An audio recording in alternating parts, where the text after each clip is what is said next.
जय बृहस्पति भगवान की जय हो। आज गुरुवार है और मैं आपको गुरु बृहस्पति देव की एक कहानी सुनाने जा रही हूँ। आप सब सुनना और लाइक करना। प्राचीन समय में की बात है। एक बड़ा ही प्रतानी दानी राजा था। प्रत्येक गुरुवार को व्रत रखता, पूजन करता। या उसकी रानी को अच्छा नहीं लगता, वह न व्रत करती और न किसी को एक दामड़े दान में देती थी। राजा भी ऐसा करने से मना किया करती थी। एक समय की बात है, राजा शिकार खेलने वन को चले गए। घर पर रानी दासी थी।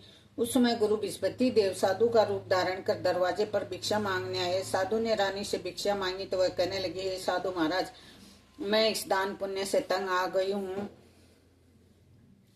आप कोई ऐसा उपाय बताओ जिससे ये सारा धन नष्ट हो जाए तथा मैं आराम से रह सकूं। साधु रूपी बृहस्पति देव ने कहा, हे देवी, तुम बड़ी विचित्र हो। संतान धन से कोई दुखी नहीं होता। तुम्हारे पास धन अधिक है तो इसे शुभ कार्य में लगाओ जिससे तुम्हारे दोनों लोग सुधरे। परंतु साधु की इन बातों से रानी खुश नहीं। उसने कहा, मुझे ऐसे धन की आवश्यकता नहीं है जिसे मैं अन्य लोगों को दान दूं तथा जिसे संभालने में मेरा सारा समय नष्ट हो जाए। साधु ने कहा, यदि तुम्हारी ऐसी इच्छा है तो मैं वैसा ही बताता हूँ, तुम वैसे ही करना। बृहस्पतिवार के दिन घर को गोबर से लीपना, अपने केसों को पीली मिट्टी से धोना, केसों को धोते समय स्नान करना, राजा से कहना हजामत बनाने का, भोजन में मांस मदिरा खाना, कपड़ा धोबिकियां धुलने डालना।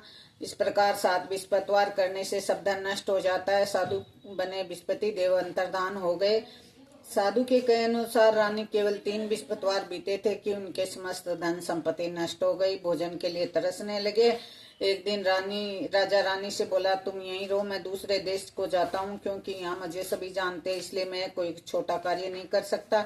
ऐसा कहकर राजा प्रदेश चला गया। वहां जंगल से लकड़ी काट कर लाता, शहर में बेचता। इस तरह जीवन अपना व्यतीत करने लगा। इधर राजा के बिना रानी और दासी दोनों दुखी रहने लगी। एक समय जब रानी और दासियों को 7 दिन बिना भोजन के रहना पड़ा तो रानी ने अपनी दासी से कहा, हे दासी, पास के नगर में मेरी बहन रहती है, बड़ी धनवान है, तू उसके पास जा और कुछ मांग ला ताकि खाने के लिए कुछ हो जाए। रानी की बहन जब रानी की बहन के घर गई तो वो पूजा पाठ कर रही थी। बृहस्पतिवार था उस दिन। वो कहानी सुन रही थी। पूजा करते समय न उठते न बोलते हैं, इसलिए वह न उठी। तो रानी बोली, बहन हमारे अनाज न उठी। तो दासी को बड़ा गुस्सा आया। उसे उत्तर नहीं मिला तो दुखी होकर वह रानी के पास आकर कहने लगी, आपकी बहन ने कोई उत्तर दिया नहीं, न वो मेरे से बात करी। तो रानी को भी बहुत दुख हुआ। अब दोनों बैठ गई। थोड़ी देर में रानी की बहन ने पूजा पाठ समाप्त करी। बृहस्पति भगवान की पूजा करती थी।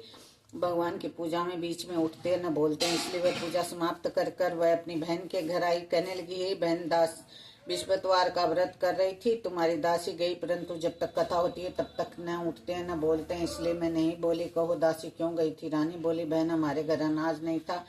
ऐसा कहते कहते रानी की आंखें भरा आई। उसने दासियों समेत भूखा रहने की बात भी अपनी बहन को बता दी। रानी की बहन बोली, बहन देखो, बृहस्पति भगवान सबकी मनोकामना पूर्ण करते हैं, देखो शायद तुम्हारे घर में अनाज रखो। यह सुन दासी घर के अंदर गई। वहां उसे एक घड़ा अनाज का भरा मिल गया। उसे बड़ी हैरान हुई क्योंकि उसने एक एक बर्तन देख लिया था। उसने बाहर आकर रानी को बताया। दासी रानी से कहने लगी, हे रानी, जब हमको अन्न नहीं मिलता तो हम व्रत ही तो करते हैं, इसलिए हम भी व्रत कर कथा विधि पूछ ली जाए, हम भी व्रत क्या करेंगे। दासी के कहने पर रानी ने अपनी बहन से बृहस्पति भगवान के व्रत के बारे में पूछा। उसने बताया, बृहस्पति के व्रत में चने की दाल मुनक्का से विष्णु भगवान का केले के जड़ में पूजन करे, दीपक जलाए, पीला भोजन करे तथा कथा सुने। इससे गुरु भगवान प्रसन्न होते हैं, मनोकामना पूर्ण करते हैं। व्रत पूजन विधि बताकर रानी की बहन अपने घर लौट आई। रानी और दासी दोनों ने निश्चय किया, बृहस्पति देव भगवान का पूजन जरूर करेंगे। 7 रोज बाद जब बृहस्पतिवार आया तो उन्होंने व्रत रखा। गुड़साल में जाकर चना गुड़ बीन लाई तथा उसकी दाल से केले की जड़ तथा विष्णु भगवान का पूजन किया। अब भोजन पीला कहाँ से आए? दोनों बड़ी दुखी हुई। बृहस्पति भगवान प्रसन्न हुए उनके व्रत करने से, इसलिए वे एक व्यक्ति के रूप में 2 थालों में सुंदर पीला भोजन लेकर उनके लिए आए। दासी को देकर बोले, हे दासी, यह भोजन तुम्हारे और रानी के लिए है, इसे तुम दोनों ग्रहण करना। दासी भोजन पाकर बड़ी प्रसन्न हुई। उसने सारी बात रानी को बताई। वे प्रत्येक बृहस्पतिवार को गुरुवार का व्रत पूजन करने लगी। भगवान की कृपा से उनके पास धन हो गया, परंतु रानी फिर पहले की तरह आलस करने लगी। तब दासी बोली, देखो रानी, तुम पहले भी इस प्रकार आलस करती थी, तुम्हें धन रखने में कष्ट होता था, इस कारण सभी धन नष्ट हो गया। अब गुरु भगवान की कृपा से धन मिला है तो फिर आलस होता है। बड़ी मुसीबतों के बाद हमने धन पाया, इसलिए दान पुण्य करना चाहिए। अब भूखे मनुष्यों को भोजन कराओ, प्याऊ लगवाओ, ब्राह्मणों को दान दो, कुआं तालाब बावड़ी आदि का निर्माण कराओ, मंदिर पाठशाला बनवाओ, ज्ञान दान दो, कुंवारी कन्याओं का विवाह कराओ, अर्थात धन को शुभ कार्यों में खर्च करो, जिससे तुम्हारे कुल का यश बढ़े तथा सर्व प्राप्त हो, पितर प्रसन्न हो। दासी की बात मानकर रानी शुभ काम करने लगी, उसका यश फैलने लगा। एक दिन रानी और दासी आपस में विचार करने लगी, न जाने राजा किस प्रकार होंगे, उनकी कोई खोज खबर नहीं है। उन्होंने श्रद्धा पूर्वक गुरु बृहस्पति भगवान से प्रार्थना की कि जहाँ कहीं भी राजा हो शीघ्र वापस आ जाए। उधर राजा प्रदेश में बहुत दुखी रहने लगा। प्रतिदिन जंगल में लकड़ी बीन कर लाता, उसे शहर में बेचकर अपने दुखी जीवन को बड़ी कठिनता से व्यतीत करता। एक दिन दुखी हो अपने पुरानी बातों को याद करके वह रोने लगी, दास हो गई। उसी समय राजा के पास बृहस्पति देव साधु के रूप में आकर बोले, हे लकड़ारे, तुम सुनसान जंगल में किस चिंता में बैठे हो, मुझे बताओ। यह सुन राजा के नेत्रों में जल भराया। साधु की वंदना कर राजा ने अपनी संपूर्ण कहानी बता दी। महात्मा दयालु होते हुए बोले, हे राजा, तुम्हारी पत्नी ने बृहस्पति देव के प्रति अपराध किया था, इस कारण तुम्हारी ये दशा हो। ये तुम किसी प्रकार की चिंता मत करो, भगवान पहले से अधिक धन देंगे। देखो, तुम्हारी पत्नी ने बृहस्पतिवार के व्रत का आरंभ कर दिया। अब तुम भी भगवान का व्रत करो। दाल, चने की दाल, गुड़ जल के लोटे में डालकर केले से पूजन करो, फिर कथा कहो। भगवान तुम्हारी सब मनोकामनाओं को पूर्ण करेगा। साधु की बात सुन राजा बोला, हे प्रभु, लकड़ी बेचकर तो इतना पैसा नहीं बचता जिससे भोजन के उपरांत कुछ बचा सकूं। मैंने रात्रि में अपनी रानी को व्याकुल देखा है। मेरे पास कुछ भी साधन नहीं जिससे उनका समाचार भी जान सकूं। फिर मैं बृहस्पति देव की क्या कहानी कहूं, यह भी मुझे मालूम नहीं है। साधु ने कहा, हे राजा, मन में बृहस्पति भगवान का पूजन व्रत निश्चय करो, इसमें तुम्हारे लिए कोई राह बना देंगे। बृहस्पतिवार के दिन तुम रोजाना की तरह लकड़ी लेकर शहर जाना। रोज की तरह लकड़ी लेकर शहर जाना। तुम रोजाना से दुगना धन मिलेगा, भली भांति भोजन भी हो जाएगा और बृहस्पति भगवान की पूजा का सामान भी आ जाएगा। जो तुमने बृहस्पतिवार की कहानी के बारे में पूछा वह इस प्रकार है। प्राचीन काल में बहुत निर्धन ब्राह्मण थे, कोई संतान नहीं थी। वह नित्य पूजा पाठ करता, उसकी स्त्री न स्नान करती न किसी देवता का पूजा करती। इस कारण ब्राह्मण देवता बड़े दुखी रहते थे। भगवान की कृपा से ब्राह्मण के यहाँ एक कन्या उत्पन्न हुई। कन्या बड़ी होने लगी, प्रातः स्नान करके भगवान विष्णु का जाप करती, बृहस्पतिवार की व्रत भी करने लगी। पूजा पाठ समाप्त कर पाठशाला जाती, उसने मुट्ठी में जौ भर के ले जाती, पाठशाला जाने के मार्ग में डालती जाती। लौटते समय वही जो शरण के हो जाते, जो उनको बीन कर ले आती। एक दिन वह बालिका सूप में उन सोने के जौ को भटक कर साफ कर रही थी। तभी उसकी माँ ने देख लिया और कहा, हे बेटी, सोने के जौ को भटकने के लिए सोने का सूप भी तो होना चाहिए। दूसरे दिन गुरुवार था। कन्या ने व्रत रखा, बृहस्पति देव से सोने का सूप देने की प्रार्थना की। बृहस्पति देव ने उनकी प्रार्थना स्वीकार कर ली। रोजाना की तरह वह कन्या जौ फैलाती पाठशाला चली गई। पाठशाला से लौटकर जो बीन रही थी कि बृहस्पतिवार की कृपा से उन्होंने सोने का सूप मिला, उसे लेकर घर आई। उससे जो साफ करने लगी, परंतु उसकी माँ का वही ढंग रहा। एक दिन की बात है, कन्या सोने के जूप में स्वाभाव कर रही थी। उस समय नगर का राजकुमार वहां से निकला। कन्या के रूप कार्य को देखकर उस पर मोहित हो गया। राजमहल आकर भोजन तथा जल त्याग कर उदास होकर लेट गया। राजा को जब राजकुमार द्वारा अन्न जल त्यागने का समाचार ज्ञात हुआ तो अपने मंत्रियों के साथ वह पुत्र के पास गए। कारण पूछा। राजकुमार ने राजा को उस लड़की के घर का पता बता दिया। मंत्री उस लड़की के घर गया। मंत्री ने ब्राह्मण के समक्ष राजा की ओर से निवेदन किया। कुछ ही दिन बाद ब्राह्मण की कन्या का विवाह राजकुमार के साथ हो गया। कन्या के घर से जाते ही ब्राह्मण के घर में पहले की भांति गरीबी का निवास हो गया। एक दिन दुखी होकर ब्राह्मण अपनी पुत्री से मिलने गए। बेटी ने पिता की अवस्था को देखा और माँ का समाचार पूछा। ब्राह्मण सभी हाल कह सुनाया। कन्या ने बहुत सा धन देकर अपने पिता को विद्या किया, लेकिन कुछ दिन बाद फिर वही हाल हो गया। ब्राह्मण फिर अपनी बेटी के यहाँ आया तो सभी हाल कहा तो बेटी बोली, हे पिताजी, आप माताजी को यहाँ ले आओ, मैं उन्हें विधि बता दूंगी जिससे गरीबी दूर हो जाए। ब्राह्मण देवता अपनी स्त्री को साथ लेकर पुत्री के पास राजमहल पहुंचे तो पुत्री अपनी माँ को समझाने लगी, हे माँ, तुम प्रातःकाल स्नान आदि करके विष्णु भगवान के पूजन करो, सब दरिद्रता दूर हो जाएगी। परंतु उनकी माँ ने उनकी एक भी बात नहीं मानी। वह प्रातःकाल उठकर अपनी पुत्री का बचा जूठान खा लेती। एक दिन उसकी पुत्री को बहुत गुस्सा आया। उसने अपनी माँ को एक कोठरी में बंद किया। प्रातःकाल उसे स्नान आदि करा के पूजा पाठ कराया तो उसकी माँ की बुद्धि ठीक हो गई। इसके बाद वह नियम से पूजा पाठ करने और प्रत्येक बृहस्पतिवार को व्रत रखने लगी। इस व्रत के प्रभाव से मृत्यु के बाद वह स्वर्ग को गई। ब्राह्मण भी सुखपूर्वक इस लोक का सुख भोगते हुए स्वर्ग को प्राप्त हुआ। इस तरह कहानी कहकर साधु देवता वहां से लोप हो गए। धीरे धीरे समय व्यतीत होने पर फिर बृहस्पतिवार का दिन आया। राजा जंगल में लकड़ी काटकर शहर में बेचने गया। उस दिन और दिन से अधिक धन मिला। राजा ने चना गुड़ आदि लाकर बृहस्पतिवार का व्रत किया। उस दिन से उसके सभी कलेश दूर हो गए। परंतु जब अगले गुरुवार का दिन आया तो बृहस्पतिवार का व्रत करना भूल गया। इस कारण बृहस्पति भगवान नाराज हो गए। उस दिन उसके नगर के राजा ने विशाल यज्ञ का आयोजन किया था तथा अपने समस्त राज्य में घोषणा करवा दी कि सभी मेरे यहाँ भोजन करने आए, किसी के घर चूल्हा न जले। इस आज्ञा को जो न मानेगा उसको फांसी की सजा दे दी जाएगी। राजा की आज्ञा अनुसार शहर के सभी लोग भोजन में सम्मिलित हुए, लेकिन लकड़ारा कुछ देर से पहुंचा, इसलिए राजा उसको अपने महल में ले गए। जब राजा लकड़ारे को भोजन करा रहे थे तो रानी की नजर खूंटी पर पड़ी, जिस पर उसका हार लटका हुआ था। उस हार खूंटी पर लटका दिखाई नहीं दिया। रानी ने निश्चय हो गया हार इस आदमी ने चुरा लिया है। वह सैनिकों को बुलाकर जेल में डलवा दिया। लकड़ारा जेल में विचार करने लगा, न जाने कौन से जन्म से मुझे कर्म से मुझे यह दुख प्राप्त हुआ है। राजा जंगल में मिले साधु को याद करने लगा। तत्काल बृहस्पति देव साधु के रूप में प्रकट हो गए और कहने लगे, अरे मूर्ख, तूने बृहस्पति देवता की कथा नहीं कही, इसी कारण तुझे दुख प्राप्त हुआ। अब चिंता मत कर, बृहस्पतिवार के दिन जेल खाने के दरवाजे पर 4 पैसे मिलेंगे, उनसे तू बृहस्पति भगवान की पूजा का सामान मंगा लेना, तेरा सब कष्ट दूर हो जाएगा। अगले बृहस्पतिवार को जेल के द्वार पर 4 पैसे मिले। राजा ने पूजा का सामान मंगवा कर कथा कही, प्रसाद बांटा। उसी रात्रि में बृहस्पति देव उस नगर के राजा को स्वप्न में कहा, हे राजा, तुमने जिस आदमी को जेल में बंद किया उसे छोड़ देना, वह निर्दोष है। प्रातः काल उठा, खूंटी पर हार देखकर लकड़ारे को बुलाकर क्षमा मांगी तथा राजगृह के योग्य वस्त्र आभूषण भेंट कर विदा किया। गुरुदेव की आज्ञा अनुसार राजा अपने नगर को चल दिया। राजा जब नगर के निकट पहुंचा तो बड़ा आश्चर्य हुआ। नगर में बहुत बाग, तालाब, कुएं, धर्मशाला, मंदिर आदि बने। राजा ने पूछा, ये सब किसके हैं? तो दासी कहने लगी कि ये सब रानी दासी ने बनाए। राजा को आश्चर्य हुआ, गुस्सा आया, मेरी अनुपस्थिति में रानी के पास धन कहाँ से आ गया?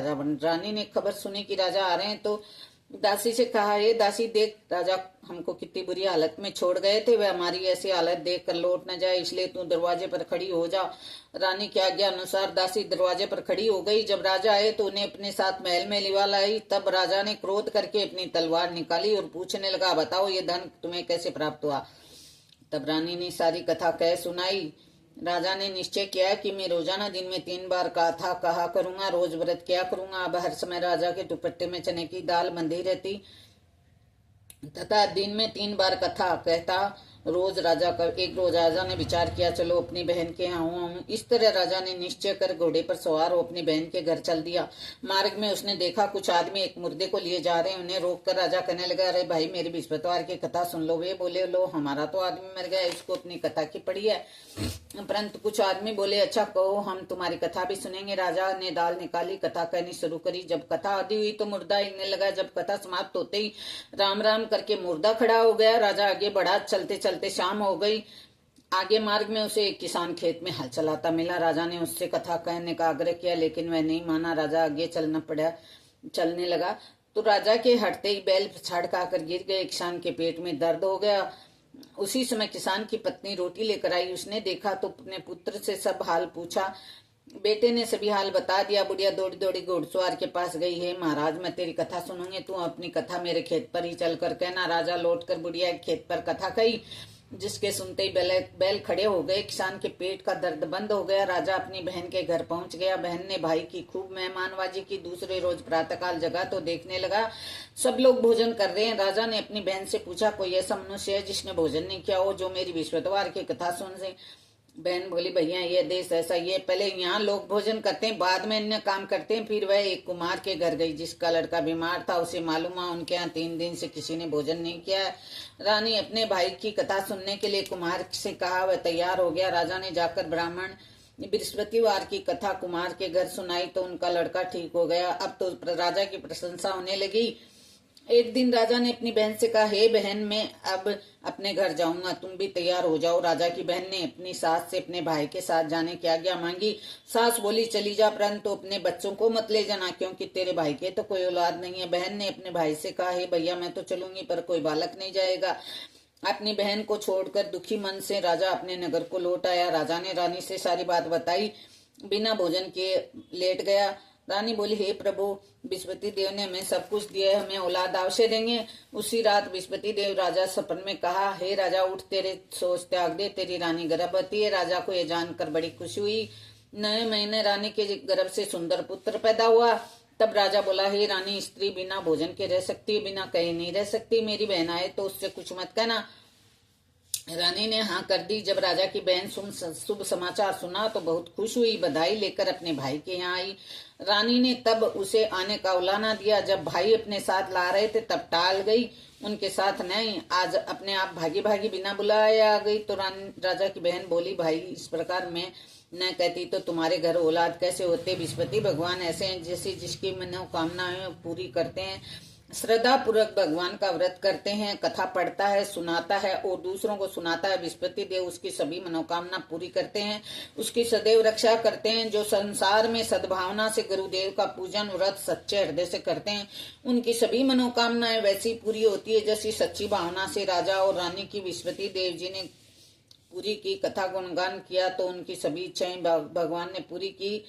अनजाने में विस्पति देव की उपेक्षा न करे, ऐसा करने से सुख शांति नष्ट हो जाती है। इसलिए सबको कथा सुनने के बाद प्रसाद लेकर जाना चाहिए।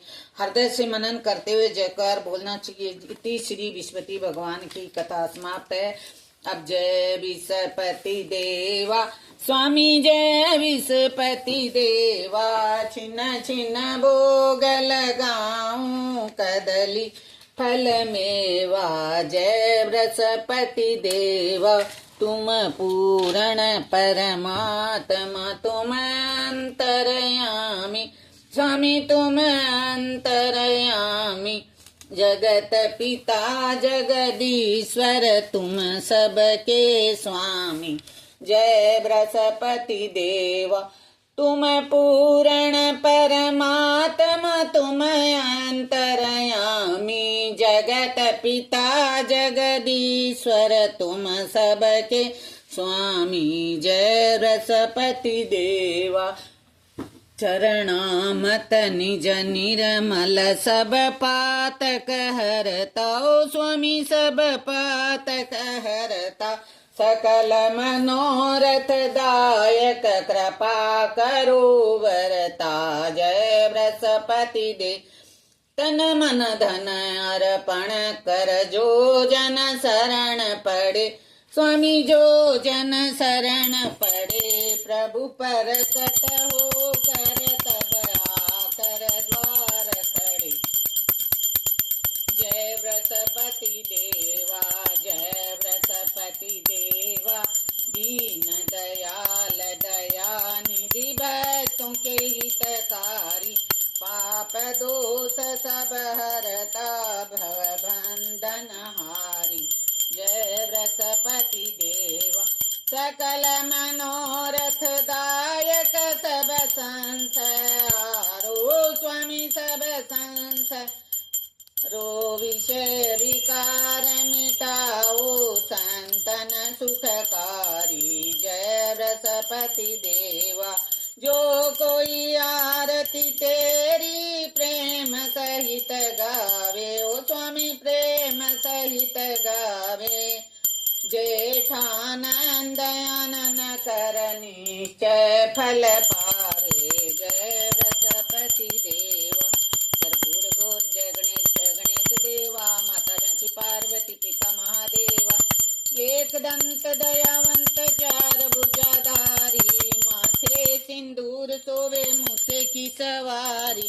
अंधन को आंख देव, कोढ़न को काया। बांझन को पुत्र देव, निर्धन को माया। पान चढ़े, फूल चढ़े और चढ़े में लड़वन का भोग लगे, संत करे सेवा। जय गणेश जय गणेश जय गणेश देवा। माता जानकी पिता महादेवा। दीनन की लाज रखो, शंभु सुतवारी। कामना को पूरा कर, जग बलिहारी। जय गणेश जय गणेश जय गणेश देवा। माता कांके पार्वती पिता महादेव।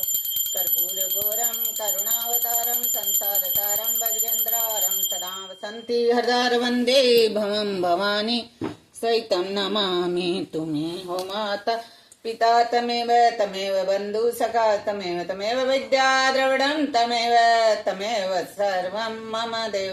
बोल गणेश जी महाराज की जय, बृहस्पति भगवान की जय, गुरु बृहस्पति देव की जय, लक्ष्मी मैया की जय, बोल सरस्वती माता की जय। हर हर महादेव।